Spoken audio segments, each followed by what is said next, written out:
Kabar Leon Dozan dulu pernah dipenjara aniaya pacar, kini sudah temukan pengganti Rinoa Aurora.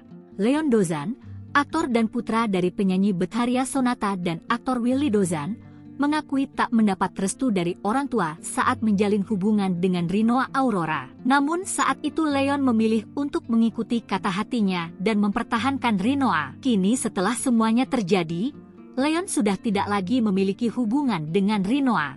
Udah enggak kontak. Musuhan enggak, tetap baik, saudaralah, jelas Leon tentang hubungannya kini dengan Rinoa. Leon juga mengatakan sudah memiliki kekasih baru yang disebutnya untuk kali ini mendapat restu dari orang tua.